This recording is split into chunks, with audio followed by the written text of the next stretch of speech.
रावण, जिसके डर से देवता भी कांपते हैं, जो कैलाश पर्वत को उठाने की शक्ति रखता है, स्वयं यमराज भी जिसका दास है। रावण अर्थात एको हम द्वितीयो नास्ति, न भूतो न भविष्यति।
शिव ही सुनायो।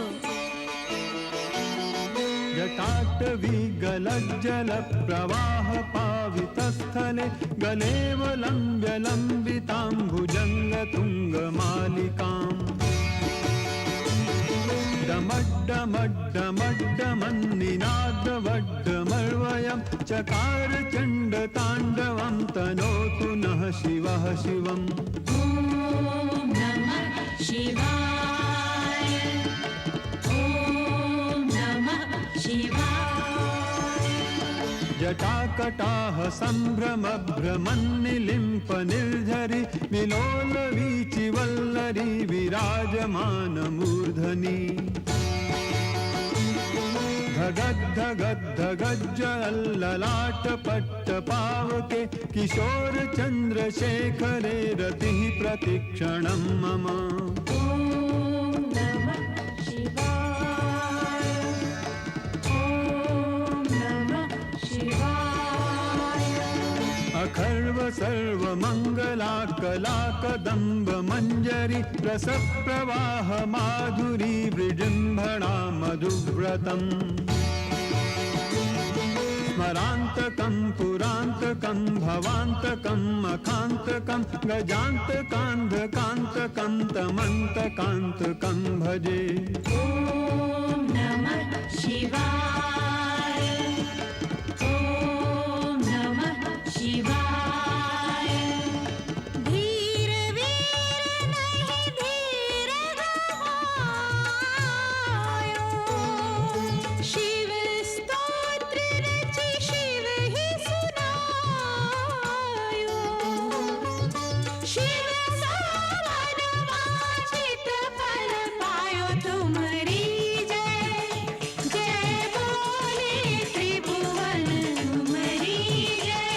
जय बोले त्रिभुवन लंकेश्वर राजेश्वर हे रसानन हे रसानन।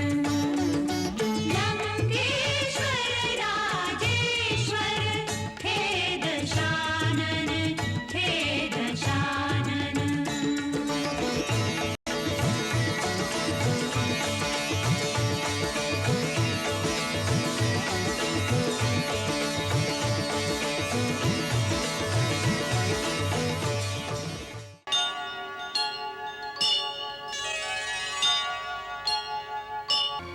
रावण का अर्थ तो रुदन ही है लंकेश।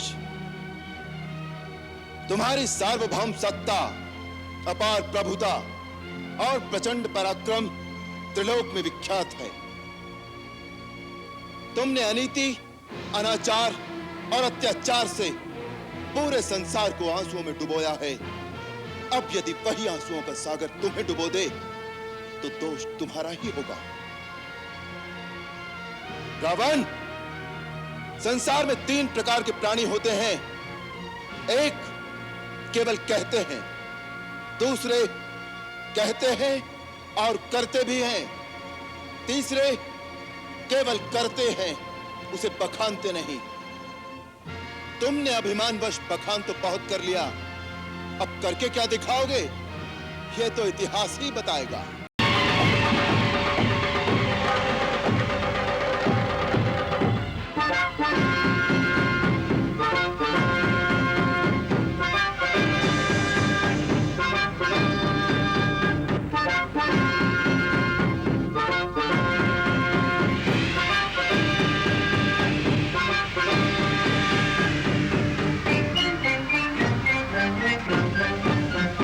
डंका किसका बजेगा, झंडा किसका झुकेगा, आज धर्म और पाप की लड़ाई है।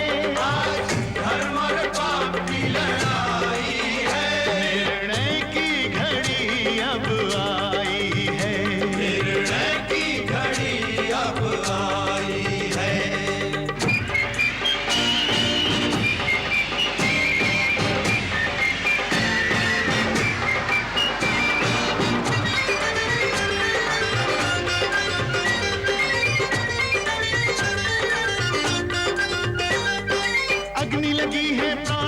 प्रतिशोध की आज नहीं सीमा रावण के क्रोध की। मर्यादा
मेरी वनस्पतियों और जड़ी बूटियों में ऐसी जड़ी बूटी नहीं है जिससे इनका उपचार कर सकूं।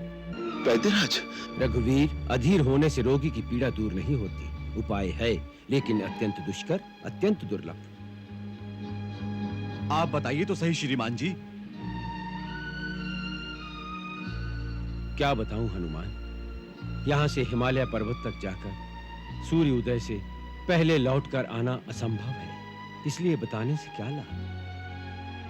वैद्यराज, मैं अपने प्रभु के लिए हिमालय तो क्या, कहिए तो ब्रह्मलोक की प्रदक्षिणा करके भी रात रात में लौट आऊं। आप वो दुष्कार्य बताइए तो सही। यदि इतना साहस है तो सुनो। कैलाश और ऋषभ पर्वत के बीच दैवी औषधियों का एक महापर्वत है। वहां 4 महाऔषधियां ऐसी मिलेंगी जिनमें एक दिव्य प्रकाश की आभा चारों दिशाओं को प्रकाशमान करती रहती है। उनके नाम हैं विशल्यकारिणी, स्वर्णकारिणी, संधानी और मृत संजीवनी। इनमें से एक घावों को भर देती है, दूसरी कटे हुए अंगों को जोड़ देती है, तीसरी विकलांग अथवा विकृत शरीर को यथावत रूप दिला सकती है, चौथी मृत संजीवनी, जो यदि समय पर मिल जाए तो मृतक को जिला सकती है। इसी दिव्य औषधि की इस समय आवश्यकता है, परंतु लक्ष्मण के पास केवल 1 रात का समय है, इसलिए यह कार्य सूर्य उदय से पहले हो जाना चाहिए।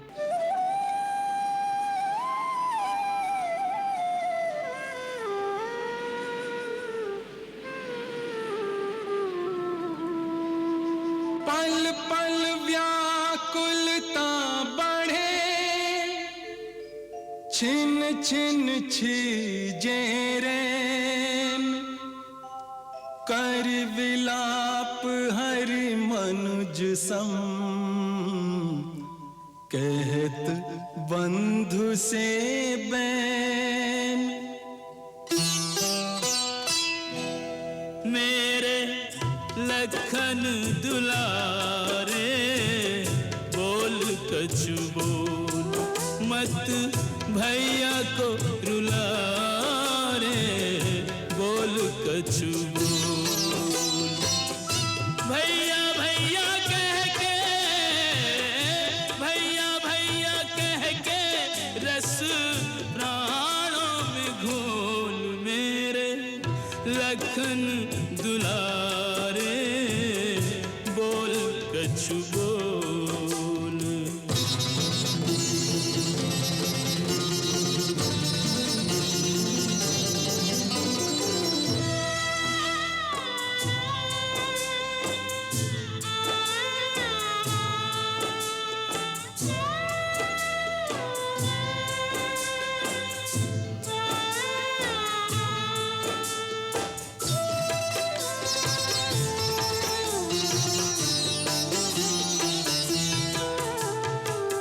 धरती पर और न होगा मुझ जैसा हतभागा, मेरे रहते वान शक्ति का तेरे तन में लागा।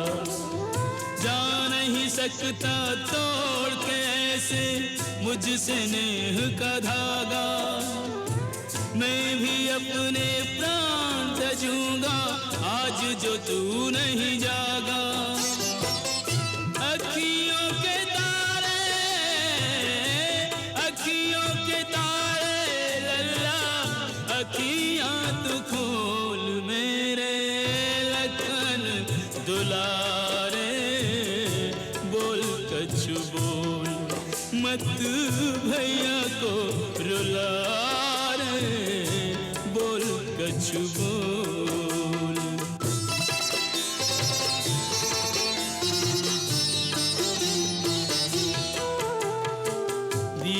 जाए रैन पवन सुत, क्यों अब तक नहीं आए। बुझता जाए आस का दीपक, मनवा धीर गंवाए। सूर्य निकल कर सूर्य वंश का सूर्य डुबो ना जाए। बिना बुलाए बोलने वाला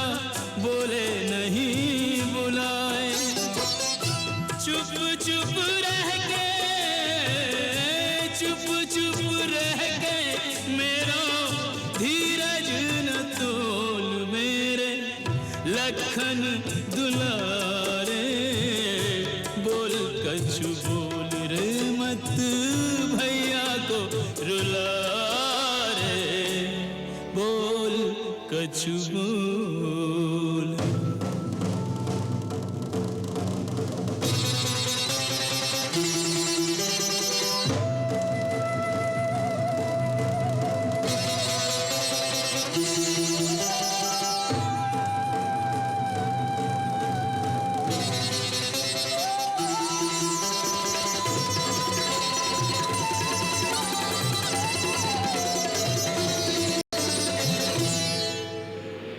संजीवन के रूप में ले लक्ष्मण के प्राण, सूर्योदय से पूर्व ही